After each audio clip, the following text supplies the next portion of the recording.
Ice water till Atlantic. Night calling in a phantom. Told them, hold it, don't you panic. Took an island, felt the magic. Drop the roof, more expansion. Drive a coupe, you can stand. Now that all the dogs free. And we out in these streets. Can you do it? Can you This might be a sport for the team. Fly a private jet with the rod. It's a Z. It goes the other way. Live. Slam on one. Cofer with the jam. In the rough and foul, take 'em. In the middle of the field like David Beckham. I'm unlocked up for real, I'm trying to help him. When I got a meal, got me the chills, don't know what happened. Pop, do what you feel, I'm on that zombie. I'm more like a Gaddafi, I'm not no Gandhi. I'm more like I'm David Goliath running.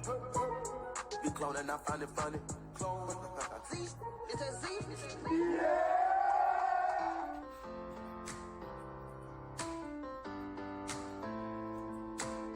You were the light for me to find my truth. I just wanna say thank you.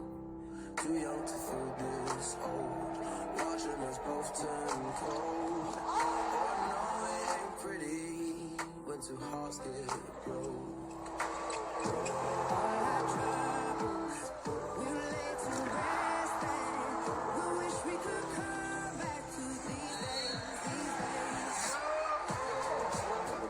Trying to win consecutive ACC road games. They're going alley-oop to Phil Cofer. Man almost deserved a dribble drive. Ball fake behind the back pass. Caught by Cofer. His slam comes good. Someday we'll sit down together and laugh with each other about these days we made. All our troubles would like to rest. We wish we could come back to these days, these days. We wish we could come back to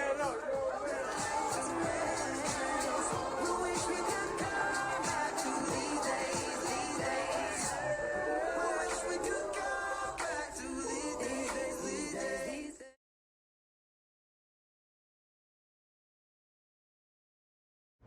Welcome to Diamonds in the Rough TV. It's your girl Sinead, aka Gigi, and I'm back with the 4th episode of this series. As you can see, I'm in a different setup. I'm actually in my content creator studio. We just opened last Saturday. So this is a place for content creators to come and film content. They can film videos. We have backdrops. I have another room on the other side. It's like a glam room for the girls. They can take their birthday pictures, all that type of stuff. So it's just a really fun and creative space for content creators to come and get content. So if you're in the DMV area, if you're near DC, definitely come check us out. All of the information will be in the description box down below. Now let's go ahead and get into the guest of the day. So today we are going to be covering a young man by the name of Phil Cofer. So Phil is an American professional basketball player. He's played for Florida State. He's played for the Telenet Giants. He's been seen all over, and he's also a fashion icon, okay? He does the fashion thing, and he's a YouTuber. He's an amazing content creator, representing for the culture, representing for young black men all over the world, really setting the standard. So if you're looking for really good, wholesome, genuine content, then you definitely want to go check out his channel. I knew that his story was going to be perfect to cover on this channel because he is the definition of a diamond in the rough. He has such an inspirational story. He's been through so much, and he overcame all of the obstacles that were facing him, and he has the gift of inspiration, literally. And so you guys will see what I'm talking about when you check out his channel. I'll also link his channel down below as well. Let's go ahead and get into the diamond in the rough story of Phil Cofer.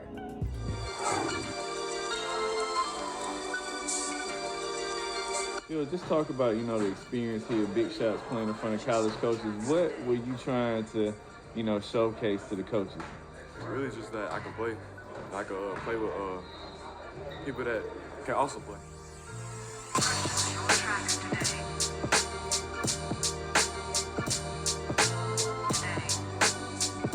You got a lot of interest, from a lot of schools in Georgia, but also colleges in the SEC. Can you just give a list of who's showing interest, who's offered? Right now, offers is I got George Mason in Tennessee, Georgia Tech, Alabama, South Carolina, Cincinnati, Auburn. Interest right now, I got Kansas, and Ohio State. That's the newest ones I got right now.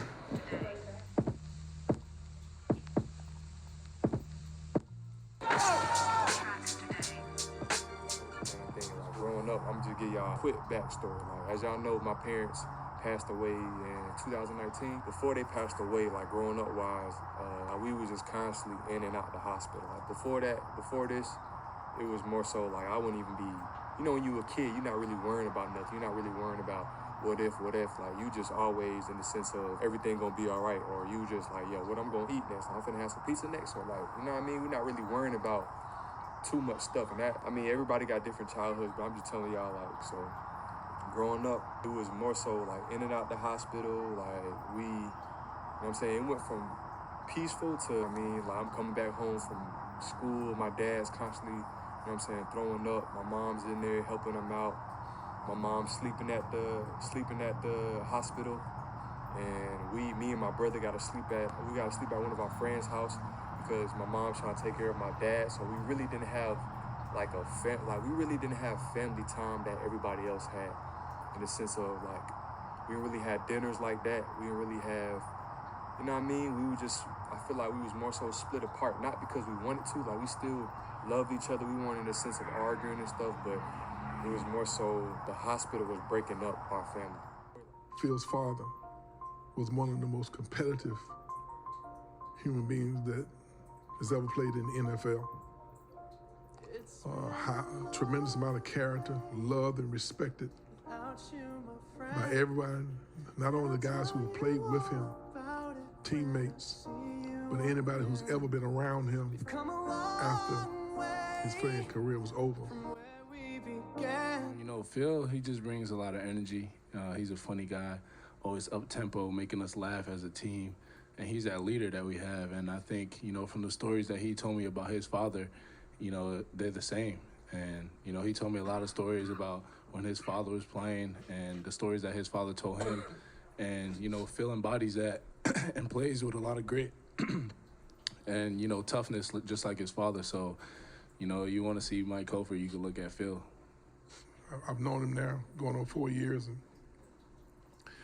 you know the part of him watching him play football and everyone who knows him talk about his character, his toughness, and the energy that he brought to the game.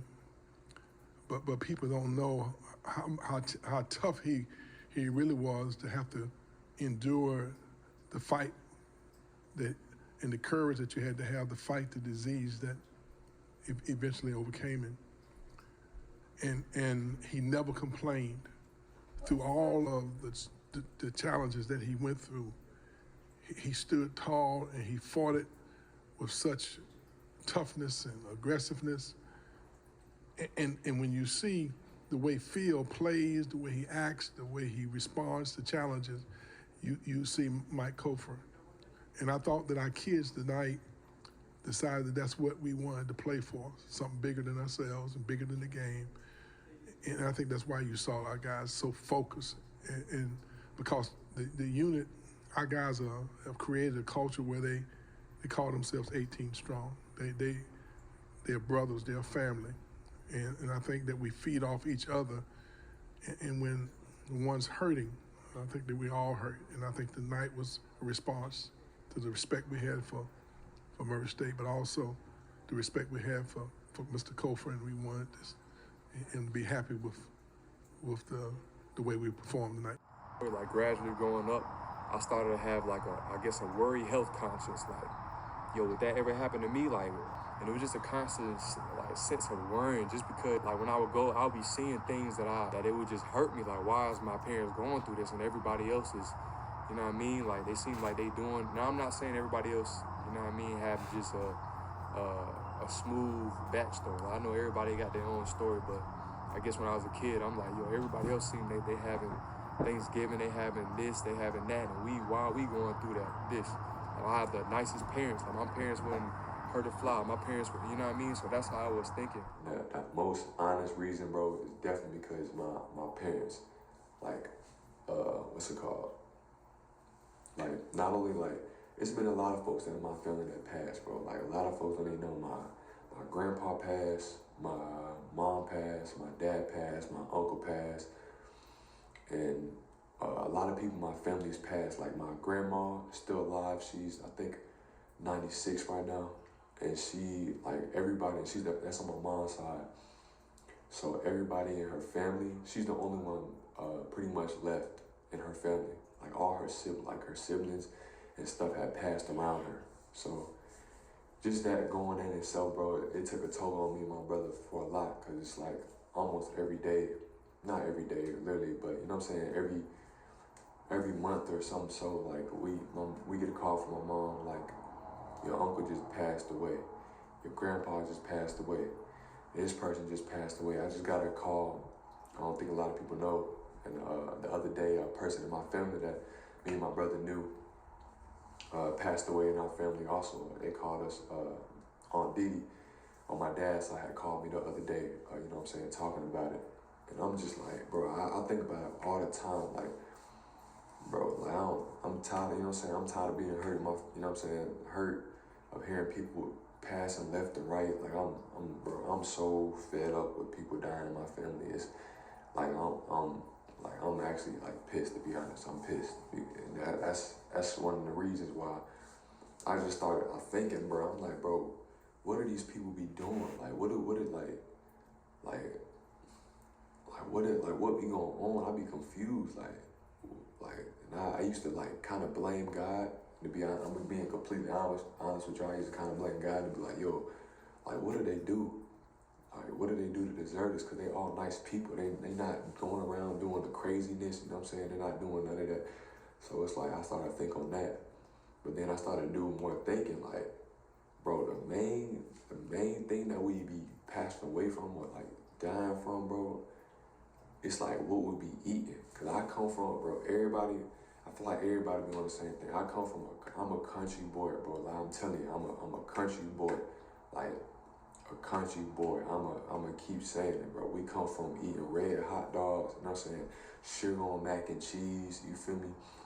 Like yums, like sugary yums, you feel me? Like, we come from eating all that type stuff, bro. Like every single time, bro. Fried chicken, you know what I'm saying? Stopping at gas station. My dad used to bring us me and my brother to Wendy's 24/8 on road trips. We literally, me and my family used to eat out 24/8. Like when my parents got sick, we literally, ever since then, we didn't have really no home cooked meals, bro. Our Thanksgivings were not even home cooked. We had to order out because my parents were like, so they were still sick, so they was kind of tired, like, you know what I'm saying? So it's like we never had a real Thanksgiving like meal, food, you know what I'm saying, whatever you want to call it. So, and then on top of that, it's like you ain't eating right, and then on top of that, it's stress. So I just started doing like a heck of research. I ain't the top. I ain't finna be on no craziness. Like I know each and everything about it, bro, but it just don't sit right with me, bro. Like, I feel like God doing something where it's like, dog, nah, you gonna be the one in the family to break that chain of everybody dying.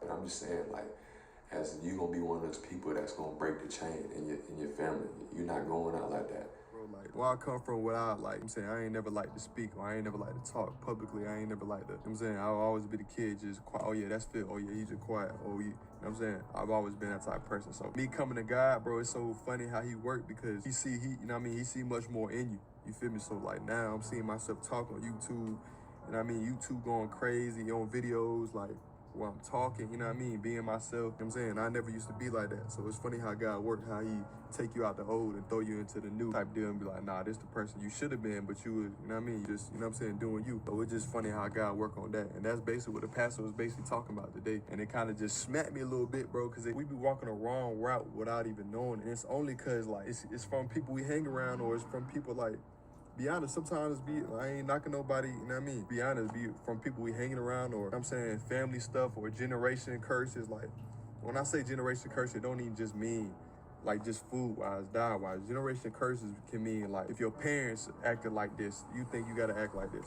If your parents doing this, you think you gotta do like this. Or if your friend, your auntie, your cousin, you know what I'm saying, they acting like this, you think you gotta act like, you know what I'm saying, you gotta act like them. And it shouldn't even be that way. I used to be that person too. I ain't saying like I was all the way hip when I, you know what I'm saying? Back then, like I was on some, man, whatever my parents do, whatever my mom do, and my dad do, I'm doing. I'm saying that's just how it is, bro, because I love them to death. But love can mean more than that. You don't got to do what your family is doing, bro. Trying to show me what, you know what I'm saying, the future should be like. You know what I mean? So dress like a millionaire. You know what I'm saying? I'm coming to church. I'm dressing like a millionaire. You know what I'm saying? He would even say things of drive around a rich neighborhood, pick out a house you want. You know what I'm saying? Like act like you got to, you know what I mean? He would say stuff like that because God wants those things for us. But we don't want to, we basically don't want it for ourselves because we're stuck in a pity party of like, oh, I can never get that. How can I get that when the odds is this? Like, oh, I can do that. I don't got no money right now. But you speak, like, look at the way you got to look at the way you speaking, bro. Like, we be wanting God to move on us when we not moving first. God waiting on us to take what he got for us, but we not moving. We stuck in the old. But you got to leave the old and step into the new. You can't step into the new and carry the old. God gonna send you right back where you was. And you gonna say, try again. You know what I'm saying? That's how it go. You can't bring the fear with you. You can't bring, it's still gonna come. I ain't gonna say it ain't gonna come. Fear ain't gonna come. Doubt ain't gonna come. But you just can't keep taking it with you. You know what I'm saying? You gotta leave. Just imagine you having a suitcase with you and you trying to walk the walk with God and you trying to, yo, God, I can bring this. And God saying, no, leave that. I'm saying you still trying to walk with him, you leave it. And the way we do, we leave the shirt. Like we unzip the bag, we leave the shirt and say, okay, am I good, God? And we still walking. God saying, okay, you got to leave that too. And he trying to make you leave the whole luggage, but you trying to leave just the shirt. You trying to leave just the jeans. You know what I'm saying? You trying to leave, you still having your stuff packed. But God's saying, leave everything and follow me. Another point is like, we trying to control the future, but we don't, you know what I'm saying? We having so many what ifs of, what if this gonna happen? What if I do this? We be having a whole movie. I got this off a sermon, but we have a whole movie in our head. 100% of that movie ain't never happened. And then when it don't go that way, we don't ever look back and be like, yo, that thought that we just had, it wasn't nowhere near of how it went down. You know what I'm saying? So I started to learn that. When I started thinking, I'd be like, bro, that thought I just had, it ain't even happen at all type of. I started to change my thought, change my thinking, spending time with God.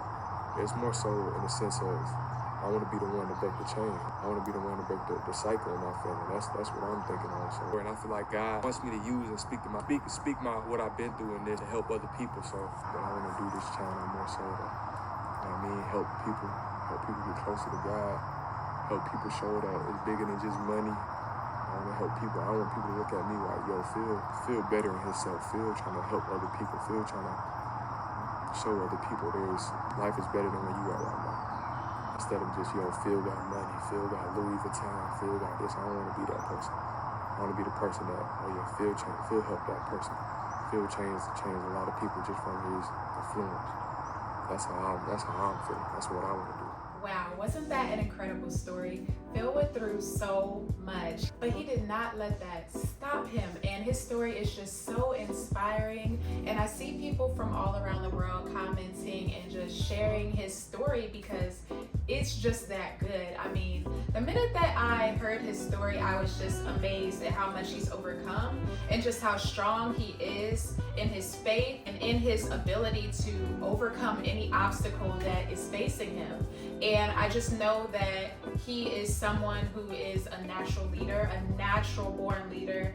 And I feel like he is really, really making a difference for young men all over the world. And not just men, because he's representing for the ladies too, in the sense that, you know, young women and men have a role model to look up to. And that's really what it's all about. Like in today's society, we need more people who are putting out positive content, people who are sharing good news, people who are just being good to other people, you know, genuinely good people. His story is something that a lot of people can relate to, you know, and he's taken a lot of hits and a lot of losses, but none of that stopped him from being who he's supposed to be, you know, and he just takes those things and he allows those obstacles to make him stronger. He goes 10 times harder, and that's what it's really about in life. So if you notice, I actually covered Stephen Curry's story on episode 3 just before this one.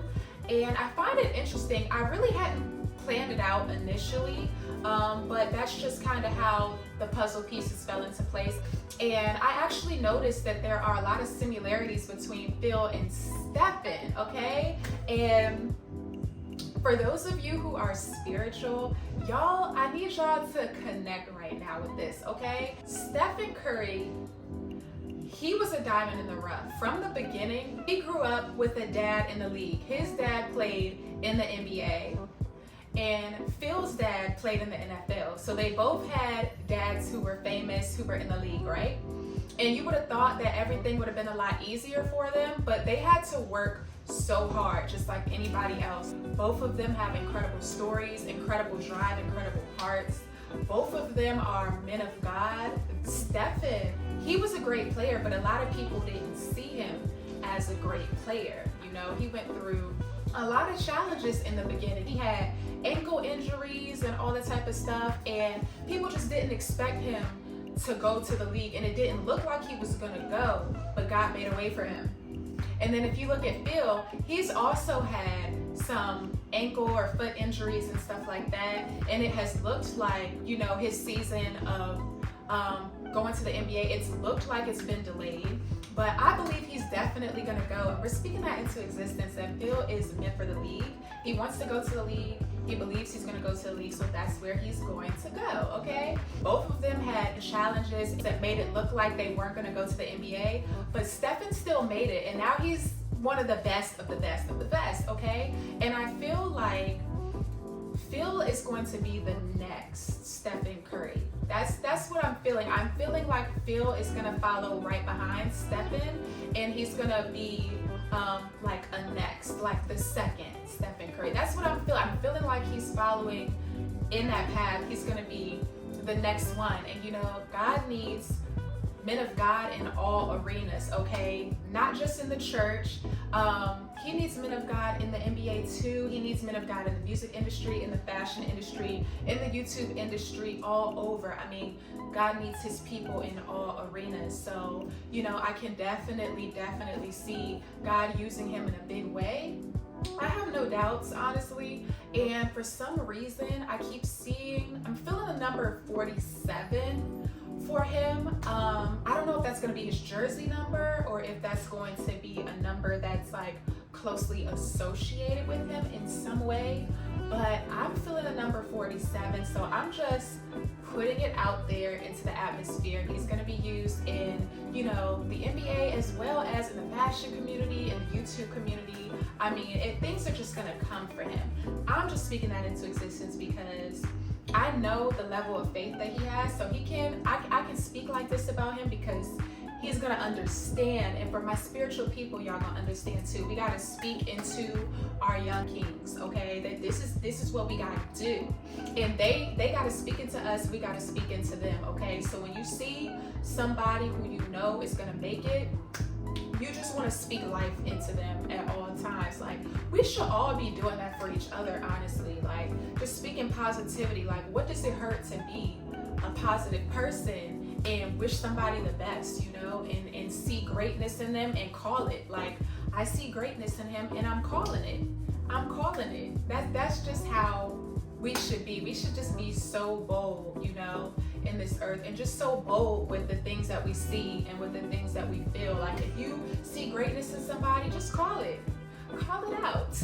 I feel like if more of us saw greatness in each other and we built each other up and spoke life, like, the world would be so different. And I wish more people would take the time to see somebody doing good and actually lift them up genuinely, and not just be the type of person to just nag and pull and make comments and just be a bystander just watching. No, get involved, be a genuine supporter of people doing good. So yeah, like I said, I'm rambling now, but I definitely wanted to make sure that I cover his story because he's a diamond in the rough. Not to mention, okay, he has diamond in the rough tattooed on his neck, okay? So on my right ear, I got diamond in the rough. Y'all can see it. Behind my ear, right here, diamond in the rough. You know what I'm saying? It kind of explains itself. I feel like all I've been through. You know what I'm saying? Even with basketball, sometimes not falling through the way it should me. I feel like I'm still a diamond no matter what nobody else think or say. You know what I'm saying? So I've been keeping that in mind that, yeah, I'm still him. And Phil, when you see this, I need you to go to that description box and email me. I need your P.O. box because I gotta send you some Diamond in the Rough merch. Your story is all about what we're about over here on this channel, so I gotta make sure you get the merch. You gotta get the merch, all right? I hope that you all were inspired by today's story. I definitely was. And if you enjoy this type of content, make sure to subscribe and hit the like button down below. You guys can look forward to the next episode going up next Friday. I will be uploading every Friday. Stay tuned to see who's gonna be featured in episode 5 of this series. Thank you all so much for sticking around. I'll see you all next time.